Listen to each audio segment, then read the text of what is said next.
Las células dendríticas, a veces llamadas células dendríticas interdigitales, son las células presentadoras de antígenos más importantes para iniciar las respuestas del linfocito T contra los antígenos proteínicos. Juegan un papel importante tanto en la inmunidad innata como en la inmunidad adaptativa. Estos expresan más tipos diferentes de TLR y receptores citoplásmicos de reconocimiento del patrón que cualquier otro tipo de célula, lo que las convierte en los detectores más versátiles de PAMP y DAMP entre todos los tipos celulares. En respuesta a los microbios invasores, secretan citocinas inflamatorias que promueven el reclutamiento de más leucocitos desde la sangre. Se localizan debajo de los epitelios y en los intersticios de todos los tejidos. Las células dendríticas se originan durante la hematopoiesis. Recordemos que inicia con la célula madre hematopoyética en la médula ósea. Como sabemos, estas células madre hematopoyéticas son totipotentes y pueden autorrenovarse, haciendo una célula hija idéntica. Una se queda para seguir haciendo la hematopoiesis y la otra es capaz de diferenciarse en una célula progenitora, ya sea de la línea linfoide o mieloide, y a partir de esta se dan distintos tipos de células. Las células dendríticas nacen de ambas líneas celulares, tanto la linfoide como la mieloide.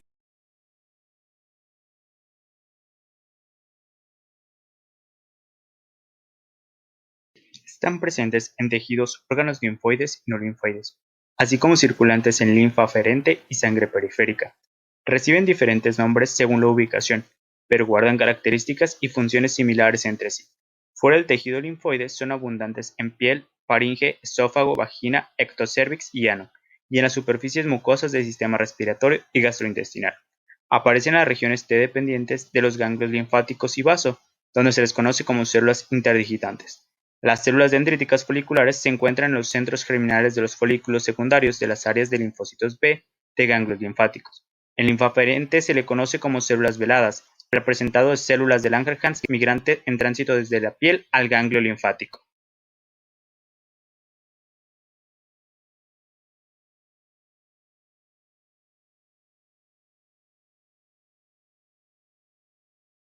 Entre sus funciones podemos encontrar que las células dendríticas estimulan a los linfocitos T de una manera mucho más potente que los macrófagos o que los linfocitos B.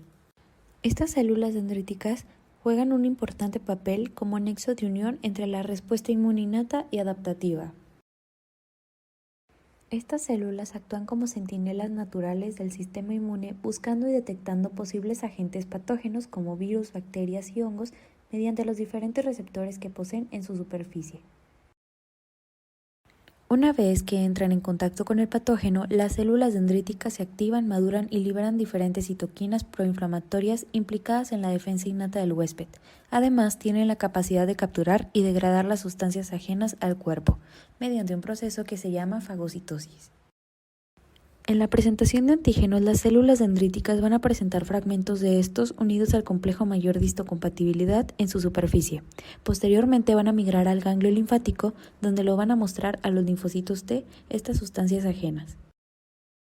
Por último, la tolerancia inmunológica. Las células dendríticas no solo están implicadas en la activación de los linfocitos, sino también en la inducción de esta tolerancia, que es esencial para evitar que el cuerpo ataque a los propios tejidos. Subtipos de células dendríticas. Según su origen hematopoyético, las podemos dividir primero en células dendríticas mieloides o DC2, que a su vez se subdividen en CDM1 y CDM2. Ambas subpoblaciones expresan CD13, CD33, CD45-Rho, CD116, CD4, CD11, entre otras. Estas subpoblaciones parecen ser precursores directos de la CL y de la CD intersticiales respectivamente. Pueden dar lugar a respuestas tipo TH1 y TH2 dependiendo del entorno inflamatorio. Segundo, los CD plasmocitoides tienen origen linfoide. Se identificaron con una morfología similar a las células plasmáticas con marcadores comunes a linfocitos T y monocitos. Producen grandes cantidades de interferón tipo 1 en ciertas condiciones. Se transforman en células de morfología estrellada y con capacidad para activar linfocitos T vírgenes. Para todo ello, los linfocitos T plasmacitoides, monocitos plasmacitoides o células productoras de interferón naturales resultaron ser el mismo tipo de célula. En tercero, las Langerhans o CL, descritas por Paul Langerhans, pertenecen a la línea meloide. Se identifican morfológicamente por los gránulos de Birbeck y que son CD34 positivas. Son las principales APC en la epidermis. Presentación antigénica. Los antígenos microbianos suelen entrar a través de la piel y los aparatos digestivos y respiratorio, donde pueden ser capturados por células dendríticas. Las células dendríticas en reposo residentes en los tejidos, también llamadas inmaduras, expresan receptores de membranas como las lectinas de tipo C que se unen a los microbios y a los receptores TLR, lo que genera respuestas inmunitarias innatas. Las células dendríticas pueden ingerir antígenos por micropinocitosis, proceso que no implica receptores de reconocimiento específico, sino la captura de cualquier cosa que esté en la fase líquida en la vecindad de las células dendríticas, y también por medio de endocitosis. Las células dendríticas se activan por el factor de necrosis tumoral, producidas en respuesta a los microbios. Estas células activadas, también llamadas células dendríticas maduras, pierden su adhesividad al epitelio o los tejidos y viajan a través de los vasos linfáticos. En el transporte, comienzan a expresar el receptor para quimiosina CCR7, que es específico de dos quimiosinas, CCL19 y CCL21, producidas en los vasos linfáticos y encargadas de atraer a las células dendríticas portadoras de antígenos microbianos hacia los vasos linfáticos y finalmente a los ganglios linfáticos regionales. Los linfocitos T vírgenes también expresan CCR7, migran a las mismas regiones de los ganglios linfáticos para encontrarse con las células dendríticas. Formación de complejo mayor de histocompatibilidad clase 1. Vía endógena. 1. Captación del antígeno. Las proteínas citosólicas se unirán a polipéptido ubiquitina. 2. Procesamiento del antígeno. El complejo proteína ubiquitina es reconocido por el proteasoma y es procesado por las aminopeptidasas a pequeños péptidos. 3. Biosíntesis del MHC.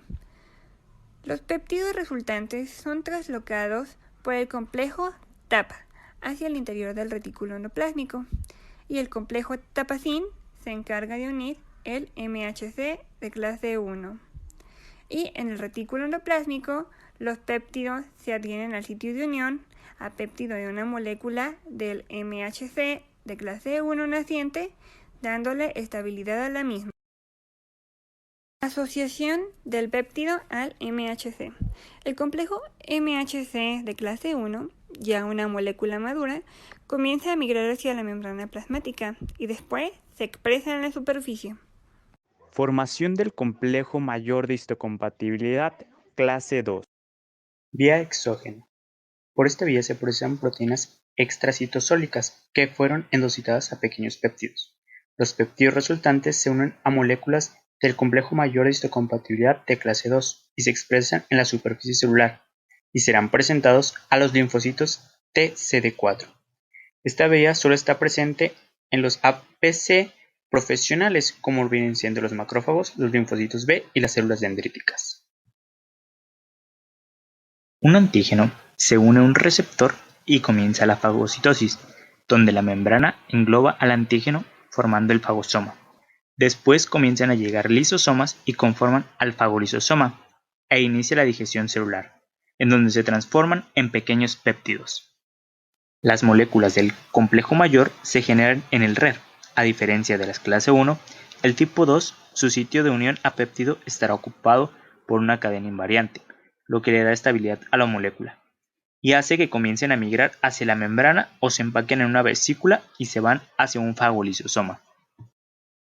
Dentro de la membrana luminal del fagosoma se encontrarán CMH2 unidas a la cadena invariante. Esta última terminará siendo destruida por la acción enzimática, dejando el sitio de unión a péptido vacío. Ahora este espacio puede ser ocupado por los péptidos resultantes de la digestión celular. Los complejos de CMH2 exógenos terminarán siendo expresados en la superficie celular durante el proceso de exocitosis de los restos de la digestión celular. Las células dendríticas activadas expresan grandes cantidades de moléculas de MHC con péptidos unidos, así como coestimuladores necesarios para activar al linfocito T. Y finalmente llegan a los ganglios linfáticos. Los linfocitos T naive que recirculan a través de los ganglios linfáticos se encuentran con estas células presentadoras de antígeno y se activan frente al complejo expuesto del péptido MHC. Tras su activación, los linfocitos T naive sufren una expansión clonal y una diferenciación a linfocitos Th1 que producen interferón gamma e interleucina 12, o se diferencian hacia linfocitos Th2 que producen interleucina 4, 5 y 13 e implican inmunidad humoral. O los linfocitos TCD8 proliferan y adquieren su capacidad citotóxica cuando reconocen su antígeno específico presentado por las células dendríticas. Presentación cruzada. Por la vía convencional, una APC que fagocita un virus de fuentes extracelulares debe enviar estas proteínas virales a través de vesículas endocíticas para asociarse con las moléculas MHC clase 2, activando las células TCD4. Sin embargo, existe un proceso que es denominado presentación cruzada. En este caso, como su nombre lo indica, lo que va a suceder es que un antígeno que de manera convencional solo debería de ser procesado y presentado por una vía, pueda tener acceso a la presentación por ambas moléculas del complejo mayor de histocompatibilidad. Hay una razón por la cual sucede esto. Ocurre para optimizar la respuesta contra un antígeno en particular, ya que de esta manera se dará la activación tanto de células CD8 como de células CD4. Solo se ha visto que esto se ha realizado por las células dendríticas. La presentación cruzada es un proceso que ocurre generalmente cuando, por ejemplo, un antígeno se captura ya sea por vía fagocítica o endocítica. Entonces, lo que sucedería de manera normal es que este antígeno que fue fagocitado sea procesado y presentado a través de las MHC de clase 2. Sin embargo, en la presentación cruzada, lo que va a pasar es que las proteínas de este antígeno que están contenidas en los fagos se van a escapar.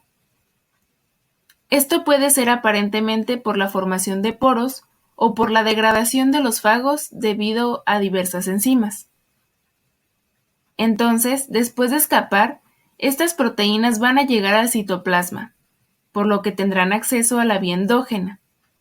Así que estas, al llegar al proteasoma, sufrirán una degradación proteosómica. Y posteriormente, los péptidos derivados de ellas serán transportados por el TAP al retículo endoplásmico, donde se ensamblarán con moléculas recién sintetizadas de la clase 1 del MHC, como en la vía tradicional de la clase 1. Bueno, esto ha sido todo de nuestra parte. Esperamos que este video te haya gustado y ayudado. Si es así, dale me gusta, suscríbete y activa la campanita. También puedes seguirnos en nuestras redes sociales. Gracias.